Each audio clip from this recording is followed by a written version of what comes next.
Role है। बिस्मिल्लाहिर्रहमानिर्रहीम। अस्सलाम वालेकुम नाज़रीन, आप देख रहे हैं मेरा यूट्यूब चैनल और मैं हूं अली रज़ा।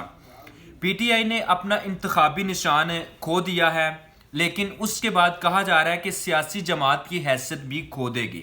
ये इलेक्शन कमीशन ने भी कहा है। अब इलेक्शन कमीशन ने कुछ और रंग में बात की और इंसार अब्बासी साहब जो द न्यूज़ के रिपोर्टर भी हैं, हेड भी हैं और जंग न्यूज़ के लिए काम भी करते हैं, उन्होंने कुछ और टाइप करके तो ट्वीट भी कर दिया और ख़बर भी दे दी। अब खबर क्या थी और जो बात है असल वो क्या है, पहले हम ये जानते हैं कि इसके अंदर कहा क्या था उन्होंने। इलेक्शन कमीशन के जो ज़राए थे, तर्जमान थे, उनसे पूछा गया कि 8 फरवरी के आम इंतखाबात में कामयाब होने वाले आज़ाद उम्मीदवार पीटीआई में शमूलियत कर सकते हैं या नहीं। तो इस पर तर्जमान का कहना था कि ये एक कानूनी मसला है जिसके जवाब के लिए इलेक्शन कमीशन के लीगल विंग को इसका जायजा लेना होगा। अब जो लीगल विंग है वो क्या करेगा, जब ये मामला आएगा, जब वो जीत जाएंगे कैंडिडेट, तो क्या उनको पीटीआई में शमूलियत की इजाज़त होगी, असम्बली के अंदर जाके अपनी आवाम की नुमाइंदगी कर सकेंगे? ऐसा नहीं उनको करने दिया जाएगा। और निसार साहब जो खबर दे रहे हैं, अंसार अब्बासी साहब, उनकी जो खबर है वो बिल्कुल अपोजिट जा रही है, क्योंकि वो तहरीक इंसाफ पे तनकीद भी करते हैं और तहरीक इंसाफ के वो बहुत बड़े नाकदों में उनका शुमार होता है, इस वजह से भी। लेकिन जो इलेक्शन कमीशन के साबिक सेक्रेटरी हैं कंवर दिलशाद साहब, उन्होंने जनाब राय दी थी अपनी के जो बाज़ाब्ता हैसियत में खो देगी वो अपनी हैसियत है। तो उस हवाले से तहरीक इंसाफ के मुतल्लिक उन्होंने कहा था कि इलेक्शन कमीशन इस पार्टी को डी रजिस्टर कर सकता है, लेकिन अभी तक किया नहीं उनको डी रजिस्टर। अब देखें कि आगे क्या होता है। अभी तक इस पे कोई डेवलपमेंट नहीं हुई, लेकिन तवक्कुआत खदशात यही हैं कि उनको डी लिस्ट भी किया जाएगा और उनको असम्बली के अंदर नुमाइंदगी करने का एक हक भी नहीं दिया जाएगा। इलेक्शन कमीशन दूसरी जानब जनाब वजीर आजम निगरान जो है वो कह रहे हैं कि इलेक्शन कमीशन के आइनी तकाजे पूरे हो चुके हैं, इलेक्शन के आइनी तकाजे भी पूरे हो चुके हैं, लिहाजा अब तैयारियां मुकम्मल हो चुकी हैं। कौन सी तैयारियां मुकम्मल हुई हैं? क्या बल्ले का निशान छीनने की तैयारियां मुकम्मल हो गई? क्या बल्ले का निशान छीन लिया गया और पीटीआई के ऊपर जो मुश्किल वक्त आया, क्या वो तैयारियां मुकम्मल थी? अब टास्क मुकम्मल हो गया जो स्टैब्लिशमेंट का था, जो आर्मी का था इमरान खान के खिलाफ। तो अब जनाब इलेक्शन उन्होंने कहा कि मुहर सबत है कि 8 फरवरी को ही होंगे। अब 8 फरवरी को जो इलेक्शन करवाने जा रही है जनाब निगरान हुकूमत और मौजूदा स्टैब्लिशमेंट, उसके अंदर जो किरदार हैं वो सामने आ रहे हैं आहिस्ता आहिस्ता। लेकिन इन तमाम किरदारों का वाज़ह चेहरा तब सामने आएगा जब ये पिछला जो अपना 16 माह का गंद उठाने के काबिल नहीं थे और अगला जो गंद उनके सामने रख दिया जाएगा कि ये भी उठाओ, वो नहीं उठा सके और 5 साल का फिर कैसे समेटेंगे, ये भी एक सवालिया निशान इन पर होगा। शेर अफजल मरवत साहब हैं जनाब, उन्होंने अपनी पार्टी जो रहनुमा है उनके खिलाफ डट गए हैं। रात को शाहजेब खानजादा के प्रोग्राम के अंदर उन्होंने एक स्टेटमेंट दी। स्टेटमेंट क्या थी कि रऊफ हसन और चंद लोग पार्टी को नुकसान पहुंचा रहे हैं। मैं पार्टी डिसिप्लिन के नाम पर खामोश रहने वाला बंदा नहीं। हामिद खान ने मेरे खिलाफ बयान दाग दिया, कुछ लोगों को मुझसे जेलसी है।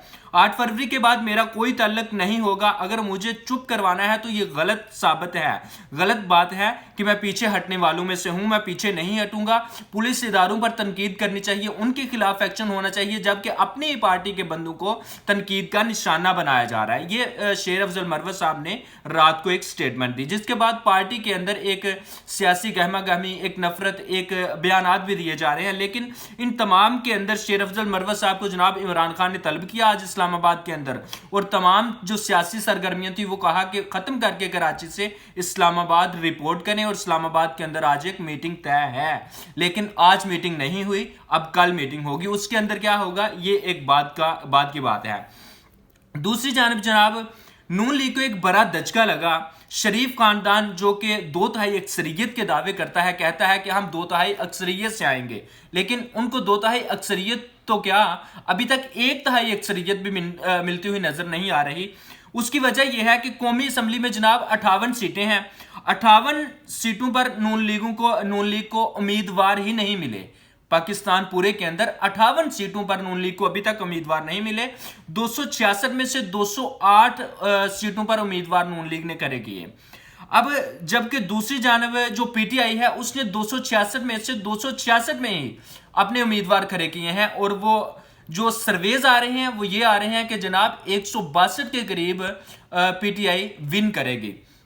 अब 593 जो सूबाई असम्बली की सीटें हैं उनमें से जनाब 463 पे नून लीग के उम्मीदवार खड़े हुए, यानी कि 130 उम्मीदवार सूबाई असम्बली के नून लीग को नहीं मिले। दूसरी जानब दावे हैं कि हम इक्तदार में आएंगे 2/3 अक्सरियत के साथ। कैसे आएंगे, ये भी एक सवालिया निशान और एक दब्बा होगा मौजूदा एस्टेब्लिशमेंट के गले में, और मौजूदा एस्टेब्लिशमेंट के लिए एक दाग साबित होगा कि उन्होंने सीटें ना होने के बावजूद नून लीग को जितवाया और इक्तदार में लाया, फिर अवाम पर मुसल्लत किया, फिर मुल्क का, मुईशत का, जमहूरियत का, सब का बेड़ा गर्क किया। ये एक सवालिया निशान बाद में उठाया जाएगा, लेकिन जब ये अफसरान, ये ब्यूरोक्रेट्स रिटायर हो जाएंगे, इसके बाद कहा जाएगा। अब जनाब हबीब अकरम साहब हैं, सुनो टीवी के जनाब प्रोग्राम इलेक्शन स्पेशल कर रहे हैं इलेक्शन सेल के नाम से, तो उन्होंने जनाब सर्वेज किए, उन्होंने किए जनाब 58 सर्वेज किए, 58 52 सर्वेज के मुताबिक नून लीग विन कर रही है,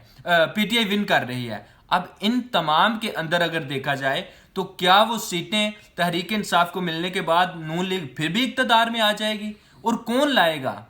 क्या आर्मी लाएगी? क्या मौजूदा एस्टेब्लिशमेंट लाएगी?